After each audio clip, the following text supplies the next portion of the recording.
I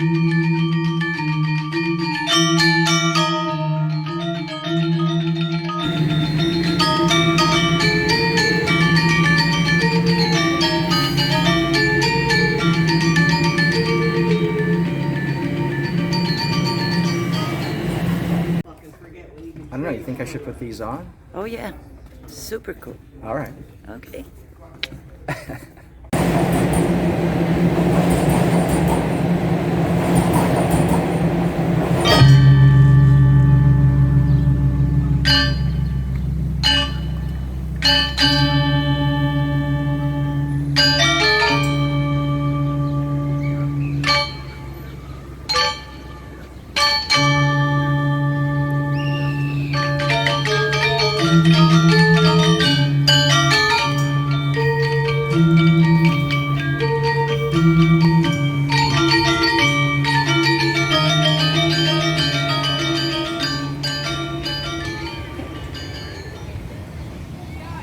Hey, I'm Ulysses Arrow. Welcome back to Time Machine Toronto. We're the show that strips away layers of history and decodes art and culture. We trip the light fantastic through the past, present, and future.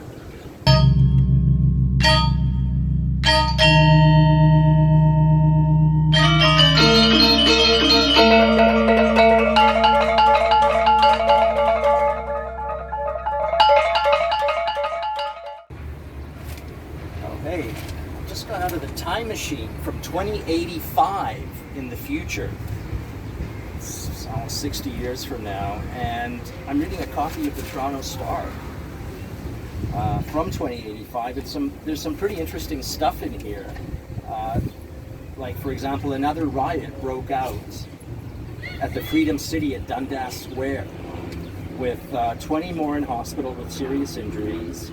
Toronto Police Services firing laser beams set to 27 Gwinterglocks, a lethal setting. And the country's biggest homeless shelter at Nathan Phillips Square, at what used to be City Hall, is turning away people by the hundreds. Here's some stuff that fell out of the time machine when I crash landed here in Grange Park. We've got a no parking sign, City of Toronto Transportation Services, snow removal. I don't know from what year this might be in the future. Here's another story. City planning has given developers backed by foreign money permission to tear down the CN Tower and replace it with the tallest luxury condo in our solar system, beating out a similar development that opened last year on one of the moons of Jupiter. The Overlord Mayor calls it a banner day for the City of Toronto, proving once more that we are truly a galaxy-rated city. By the way, the Leafs failed again to get past the first round of the Stanley Cup playoffs in more than 100 years. It's been a while since the last snow, that's for sure. And here's a bolt, one of the key bolts holding the time machine together. So, got to look into this. More from 2085. Another fire broke out at the Yorkville Detention Center for humans with socially undesirable points of view. That's the one on Bloor West and Bay Streets, where Harry Rosen used to be, next to the headquarters of the Friendship and Helpful Re-Education Society. Man, does any of this sound good to any of you? I don't think so. It makes George Orwell's 1984 seem like a joyride by comparison. Maybe it's still not too late to save the city. Let's do that. But first, remember, share and subscribe and ring that bell. On the last episode, we started in Graffiti Alley, just off Queen Street West. This time we're starting in the Grange, which is the oldest historic district in Toronto.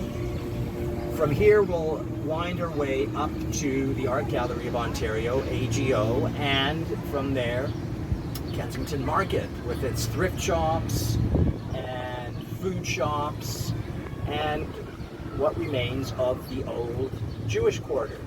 If you're ready to have some fun, follow me. I'm Ulysses Arrow.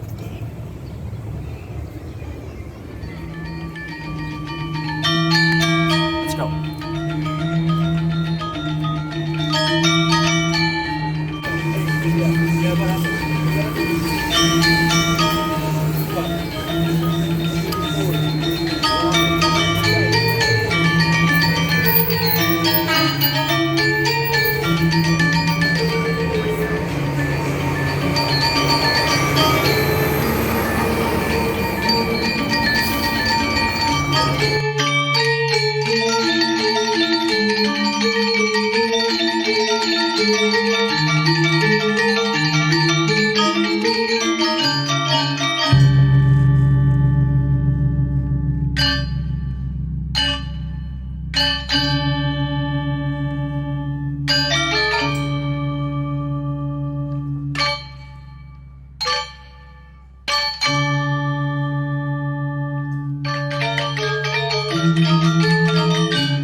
Okay, here we are at the Grange, more or less downtown Toronto, in front of the church of St. George the Martyr. Behind me is the tower of the church, a bit like Northanger Abbey, one of the oldest remaining freestanding structures in the city, built in 1844.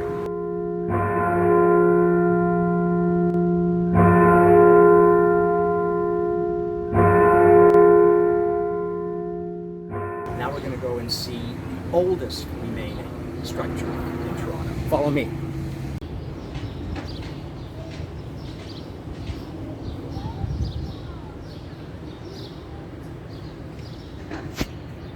Hey, ghost of St. George the Martyr, open up. We want to peek inside. No one owns it. Follow me.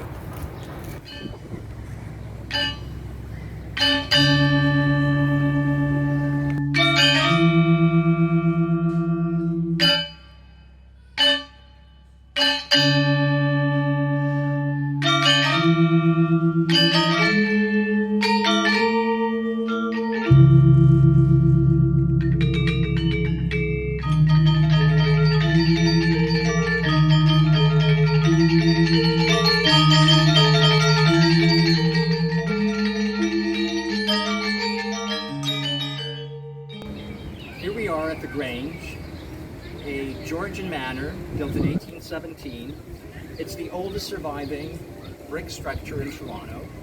It was built for a man named Darcy Bolton, who lived from 1785 to 1846. He was one of the oligarchs, the early oligarchs of Toronto. There was a small clique of them who controlled all the trade and commerce in the city. And gouged consumers as much as they possibly could for the sake of those profits, much like the oligarchs who control Toronto today, beginning with the 3 telco companies, the 5 big banks, and the major food retailers, about 3 or 4 of them.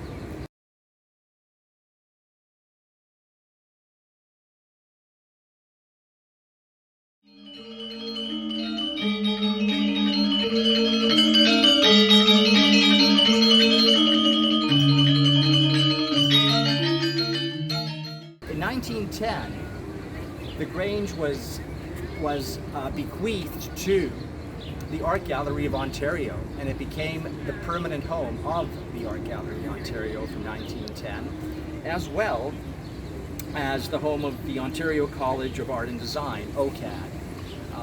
The new Grange, modern Grange, is right behind us, and the new building, OCAD, which is the funny kind of plate sitting on chopsticks, is just to the left of me. So let's go get a closer look at the AGO.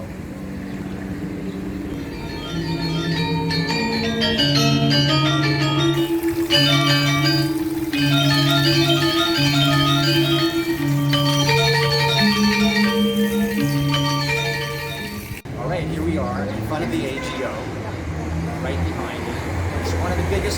in North America, 45,000 square meters of space.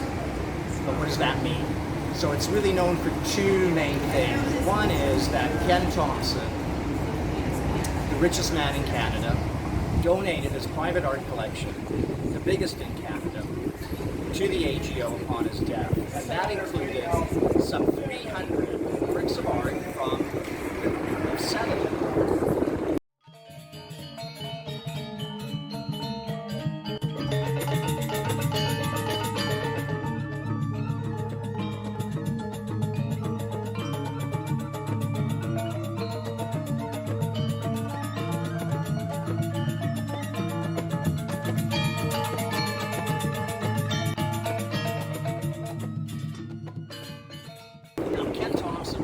Eccentric guy, known for going to board meetings with all of his paintings in a plastic shopping bag. The eccentricity continued after his death, and one of the conditions that he put on the donation of the works of art for the group of 7 was that none of the works could be titled. They would just have to hang, and you have to make your way through there and decipher as best you can.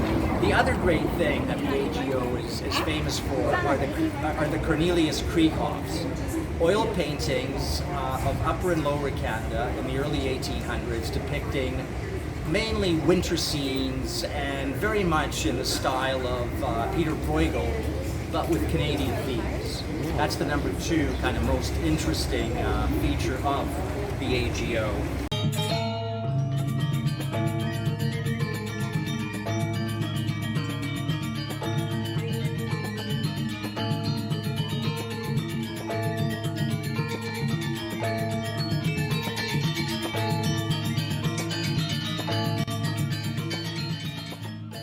But there is one kind of very interesting, little-known painting in the AGO by Peter Bruegel the Elder, and it's an allegorical painting depicting the 7 deadly sins, and beginning, for example, with a toad for avarice, snake, envy, lion, wrath, snail, sloth, pig, gluttony, goat, lust, peacock, pride. That small oil painting with all those allegorical features in it is actually a wormhole through which it's possible to travel back and forth in time. Kensington Market.